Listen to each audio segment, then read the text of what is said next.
Hey, bienvenue dans ce nouveau coup de gueule du lundi. C'est parti.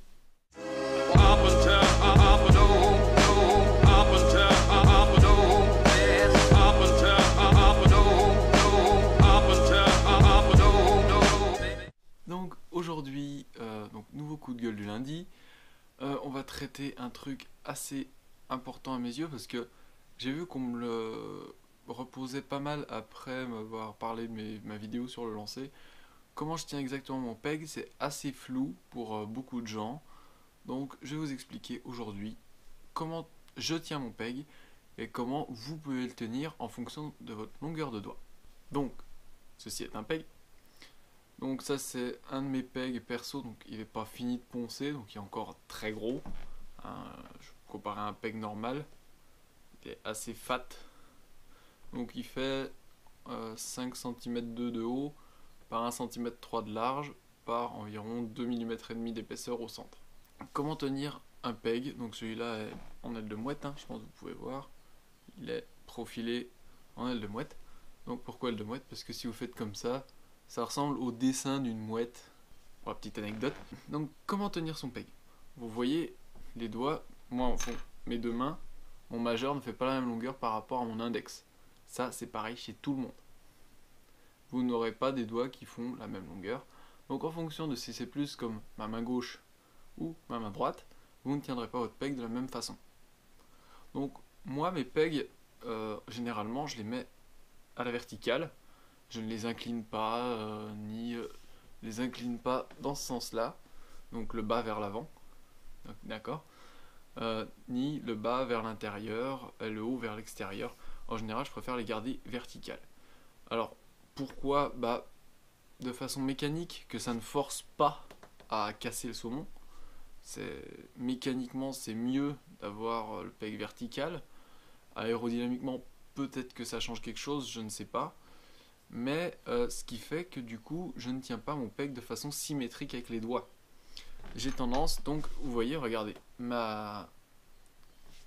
donc ça c'est ma main droite, vous voyez j'ai des bleus à force de lancer. Donc ici les articulations ne sont pas alignées. Donc ce qu'il faut faire dans l'absolu, ce serait mettre le peg comme ceci. Pour avoir une parfaite accroche symétrique des doigts avec la même force. Donc moi, ce que je fais, je laisse le peg droit et mon peg je le tiens comme ceci, enfin plus comme ceci. Donc l'articulation de mon index vient se mettre pile à la jonction ici et mon majeur vient se caler. Donc c'est pour équilibrer les forces, pas que je tienne comme ceci, mon majeur vient vraiment se plaquer comme ceci. Donc là, ça tire autant sur les deux doigts. D'accord ? Je sais pas si c'est très clair, mais le fait est que si votre peg, donc imaginez, voilà, imaginez vous avez le bout d'aile vers vous. Si votre peg il est comme ceci, donc il va être parfaitement aligné pour vos deux articulations. Donc celle-ci et celle-ci. Alors donc s'il est comme ça, et s'il est donc comme ceci, il va l'être aussi. D'accord? Mais moi, il est droit, donc c'est mes doigts que je décale. Voilà, c'est juste perso par rapport aux efforts que ça peut faire par rapport à l'aile. Donc pour symétriser les forces, j'ai préféré décaler mes doigts plutôt que décaler le peg, car si j'accroche le peg et qu'il a de l'angle, ça cassera le saumon du planeur. Je le sais, je l'ai déjà fait quelques fois. Donc voilà pourquoi sur la vidéo où je lance mon CX4, le peg, lui, justement encore, plutôt que d'être incliné comme ceci, je l'ai incliné très légèrement comme ça, je l'ai mal collé. Donc en fait, je l'ai mis à 80 degrés par rapport à l'aile, plutôt que 80 degrés par rapport au planeur à plat. Ce qui fait que du coup, il a 6 degrés d'angle dans le mauvais sens. Donc voilà, c'est parce que c'était un de mes premiers planeurs que je montais avec le peg droit. J'ai fait droit par rapport à l'aile plutôt que droit par rapport au fuselage ou parfaitement parallèle à la dérive. Comment coller votre peg et comment mettre vos doigts, ça va dépendre vraiment de vous, c'est super personnel. Mais ce que je vous conseille, c'est quand vous mettez votre peg sur votre aile, quand vous montez votre planeur, juste insérez-le dans l'aile avant de le coller. Et fermez les yeux et mettez vos doigts. Ok, c'est comme ça que je le sens bien. Là, vous bougez plus vos doigts. Une petite goutte de cyano. Et hop, il bouge plus, il est prêt. Et là, vous le collez comme ça. Et normalement, il sera parfaitement confortable. Ce sera votre attitude de doigt à vous. Donc, après, le positionnement de doigt, c'est clair que n'allez pas mettre votre peg ici. Hein, qu'on soit bien clair, il faut qu'il soit le plus au bout des doigts possible. Mais pas trop non plus pour pas qu'il s'échappe directement si jamais il y a un peu de poids et que vous mettez un peu de force.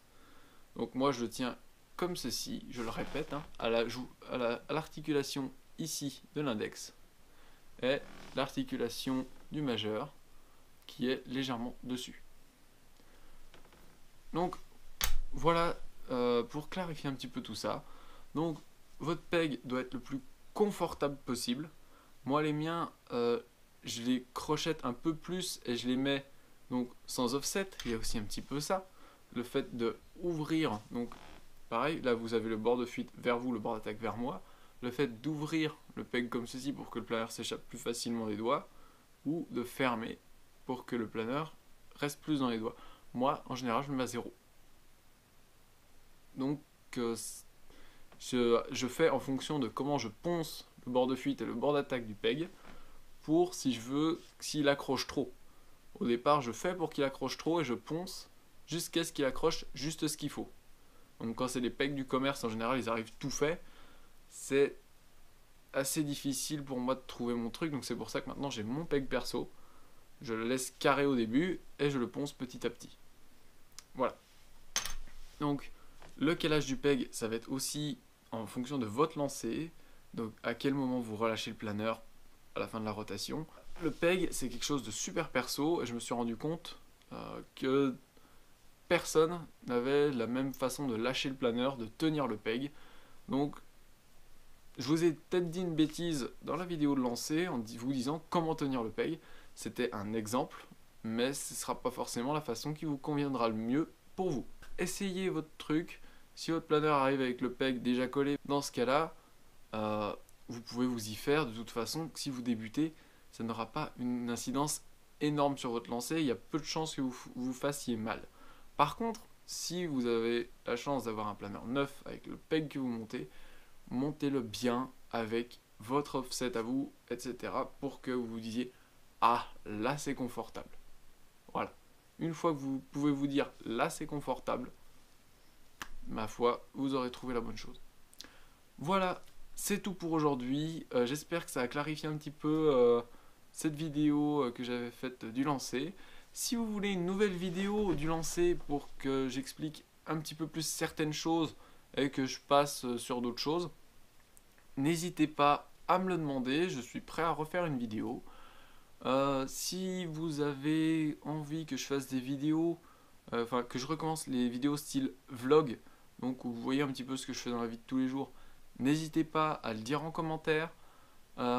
Et si vous voulez en savoir un peu plus sur moi, qui je suis, qu'est-ce que je fais, comment j'ai commencé le planeur, quels sont mes autres loisirs, me voir pratiquer d'autres loisirs, n'hésitez pas à le dire aussi en commentaire. Voilà, sachez que je les lis tous. Enfin voilà, j'essaie de répondre à tous. Donc voilà, merci d'avoir regardé ce coup de gueule du lundi. Et si vous l'avez aimé, mettez un like. Merci à tous les nouveaux abonnés. À bientôt. Ciao.